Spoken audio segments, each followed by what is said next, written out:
Okay, so right now we're factoring to solve. Very similar to what we did today in class. Factoring to solve has an equal sign and of course a solution. It's not just going to be a factored expression. And to understand how to solve this, we need to know what we're actually looking for in terms of our solutions, and what we're going to get are our roots. And remember, those roots are the x-intercepts, which on a picture would be like, well, just draw right here, these guys, the roots,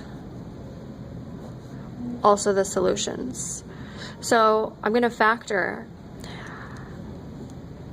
only once I have this side equal to 0, and then I'm going to set each factor to 0 using the zero product property, and I'm going to be done.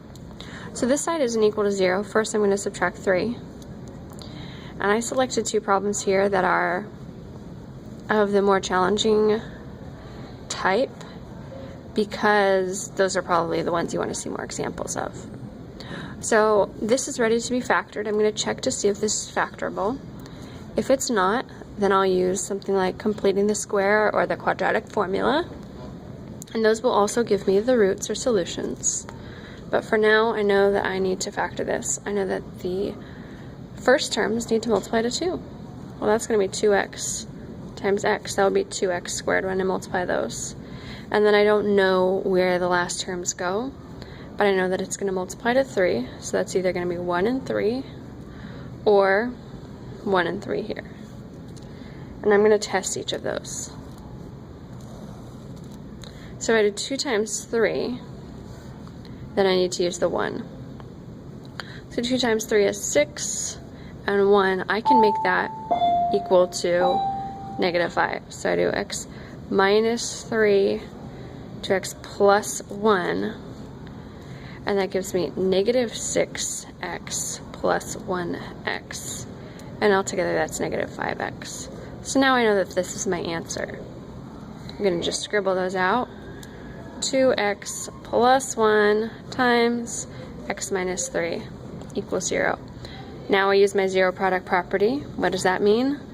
I just say 2x plus 1 equals 0, or x minus 3 equals 0, and then I solve. This one's easy.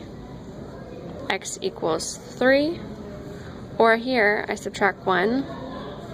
Got 2x equals -1 divided by 2.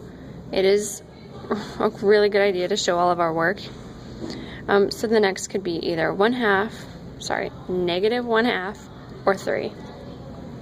And I'm not going to have to graph these, but on the graph that would be, here's 1, here's -1/2, and then 1, 2, 3.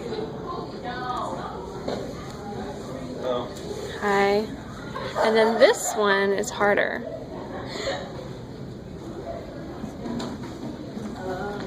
So know that the n needs to multiply to 5. So I know that these are 5 and 1.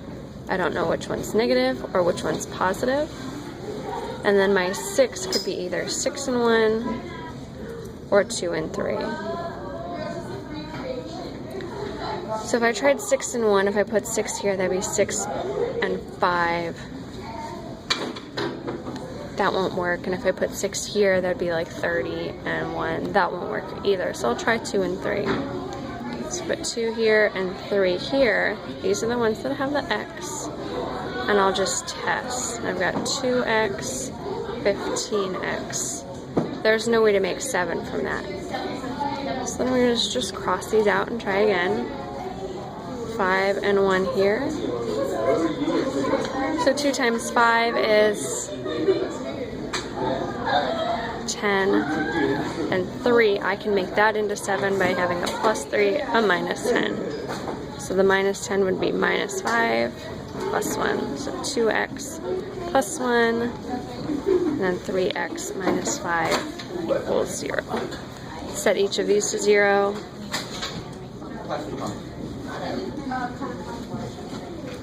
And then solve. Again, I get -1/2. And then here I add 5, and I divide by 3, and I get 5/3. that's all. So that's what you'll do.